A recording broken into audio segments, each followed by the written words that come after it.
പ്രിയമുള്ളവരെ, ഓങ്കോ വ്യൂസിൻ്റെ അടുത്തൊരു അധ്യായത്തിലേക്ക് നിങ്ങളേവരെയും ഞാൻ ഹാർദവമായി സ്വാഗതം ചെയ്യുന്നു.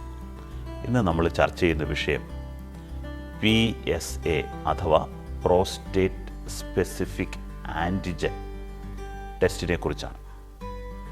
നിങ്ങൾക്കെല്ലാവർക്കും അറിയാം, PSA പുരുഷന്മാരിൽ പ്രോസ്റ്റേറ്റ് ക്യാൻസർ ഉണ്ടോ ഇല്ലയോ എന്നറിയാനായിട്ട് കോമൺ ആയിട്ട് ചെയ്യുന്ന ഒരു ടെസ്റ്റാണ്. ബ്ലഡിലാണ് നമ്മൾ PSA ടെസ്റ്റ് ചെയ്യുന്നത്. PSA എന്ന് പറയുന്നത് പ്രോസ്റ്റേറ്റ് സ്പെസിഫിക് ആൻറ്റിജൻ, അതൊരു പ്രോട്ടീനാണ്. കുറച്ചും കൂടെ സയൻറ്റിഫിക് ആയിട്ട് നമുക്ക് മനസ്സിലാക്കണമെന്ന് വരില്ല. PSA എന്ന് പറഞ്ഞാൽ ഒരു ഗ്ലൈക്കോ പ്രോട്ടീനാണ്. പ്രോസ്റ്റേറ്റ് സ്പെസിഫിക് ആൻറ്റിജൻ എന്ന് പറയുന്ന ഒരു ഗ്ലൈക്കോ പ്രോട്ടീനാണ്. ഈ ഒരു പദാർത്ഥം, അതായത് PSA എന്ന് പറയുന്ന ഈ പ്രോട്ടീൻ, ഈ തന്മാത്ര ഉണ്ടാക്കുവാനുള്ള കഴിവ് പ്രോസ്റ്റേറ്റ് ഗ്രന്ഥിയിലുള്ള കോശങ്ങൾക്കേ ഉള്ളൂ. പ്രോസ്റ്റേറ്റ് ഗ്രന്ഥിയിലുണ്ടാകുന്ന സാധാരണമായിട്ടുള്ള കോശങ്ങൾക്കും PSA എന്ന് പറയുന്ന പ്രോട്ടീൻ തന്മാത്ര ഉൽപ്പാദിപ്പിക്കുവാനുള്ള കഴിവുണ്ട്. അതുപോലെ തന്നെ ഈ പ്രോസ്റ്റേറ്റ് ഗ്രന്ഥിയിലെ കോശങ്ങൾക്ക് വരുന്ന ക്യാൻസർ, പ്രോസ്റ്റേറ്റ് ക്യാൻസർ എന്ന് പറയും, ആ ക്യാൻസറിനും PSA തന്മാത്ര ഉണ്ടാക്കുവാനുള്ള കഴിവുണ്ട്. ഈ തന്മാത്ര, ഈ PSA നമുക്ക് പ്രോസ്റ്റേറ്റിൽ നിന്ന് ഉത്ഭവിച്ച് അതിൻ്റെ കുറച്ചൊക്കെ അംശം രക്തത്തിനകത്തുണ്ടാകും.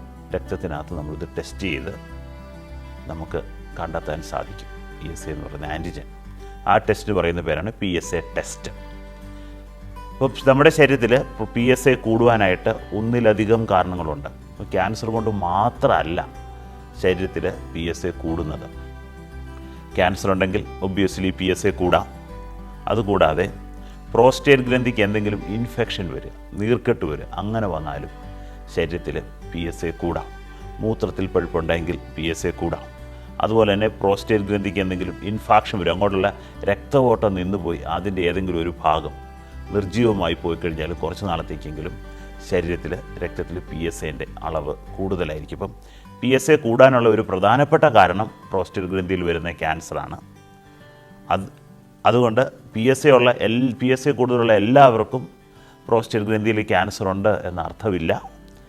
ക്യാൻസർ അല്ലാതെയും PSA നമ്മുടെ ശരീരത്തിൽ കൂടാം. ഇൻഫെക്ഷൻ കൊണ്ട് കൂടാം, മൂത്രത്തിൽ പഴുപ്പ് കൊണ്ട് കൂടാം, പ്രോസ്റ്റേറ്റ് ഗ്രന്ഥിക്ക് എന്തെങ്കിലും ഇഞ്ചുറി, നീർക്കെട്ടോ അല്ലെങ്കിൽ അതിനൊക്കെയുള്ള രക്തഓട്ടം കുറഞ്ഞു പോകും, അങ്ങനെ എന്തെങ്കിലുമൊക്കെ പ്രോസ്റ്റേറ്റ് ഗ്രന്ഥിക്ക് എന്തെങ്കിലുമൊക്കെ അപകടം സംഭവിച്ചു കഴിഞ്ഞാലും നമുക്ക് നമ്മുടെ ശരീരത്തിൽ PSAയുടെ അളവ് കൂടിയിരിക്കും. അതുപോലെ തന്നെ PSA നമ്മുടെ ശരീരത്തിൽ നോർമൽ PSA, അത് പല ലാബിലും പല വാല്യൂസ് ആയിരിക്കും നോർമൽ വാല്യൂ ആയിട്ട് കൊടുത്തിരിക്കുക. 4 അതിൽ കൂടുതലോ ഉള്ള PSAകളെയൊക്കെ നമ്മൾ സിഗ്നിഫിക്കൻ്റ് ആയിട്ട് കണക്കാക്കണം. 4 കൂടുതലാണെന്ന് വരിയിൽ നമ്മൾ ഇപ്പോൾ ഏറ്റവും പുതിയ ഗൈഡ് ലൈൻ ഏറ്റവും പുതിയ ശാസ്ത്രീയ പഠനങ്ങളുടെ അടിസ്ഥാനത്തിൽ നമ്മൾ നോക്കുകയാണെങ്കിൽ 4 ഒരു 3 വരെയൊക്കെ അത് കുറച്ചിട്ടുണ്ട്. 3 അതിലധികമോ PSA ഉള്ള ആളുകൾ പ്രോസ്റ്റേറ്റ് ഗ്രന്ഥിയുടെ ഇമേജിങ്, ഒരു MRI എടുത്തു നോക്കി അതിനകത്ത് MRIക്കകത്ത് എന്തെങ്കിലും പ്രശ്നമുണ്ടോ എന്ന് മനസ്സിലാക്കിയതിന് ശേഷം പ്രോസ്റ്റേറ്റ് ഗ്രന്ഥിയുടെ ബയോപ്സിയൊക്കെ എടുക്കണം എന്നാണ് ഏറ്റവും പുതിയ സ്ക്രീനിങ് ഗൈഡ് ലൈനിലൊക്കെ പറയുന്നത്.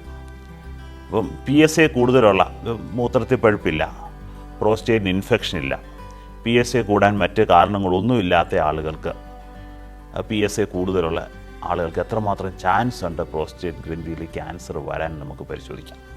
അപ്പം PSAൻ്റെ അളവ് 4 മുതൽ 10 വരെ ആണെന്ന് വരിയിൽ ഏകദേശം 4-ൽ ഒരാൾക്ക്, അങ്ങനെയുള്ള ഒരാൾക്ക് 4 പേരെടുത്ത ഒരാൾക്ക് നമ്മൾ ബയോപ്സി എടുക്കുമ്പം പ്രോസ്റ്റേറ്റ് ഗ്രന്ഥിയിൽ ക്യാൻസറിൻ്റെ അംശം ഉണ്ടാവും.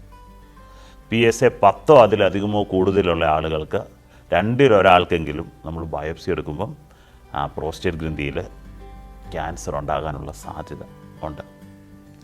ഇത്രയും പറഞ്ഞുകൊണ്ട് ഈ PSAയെക്കുറിച്ചുള്ള ചർച്ച ഞാനിവിടെ അവസാനിപ്പിക്കുകയാണ്. നിങ്ങൾക്കെല്ലാവർക്കും നന്ദി, നമസ്കാരം.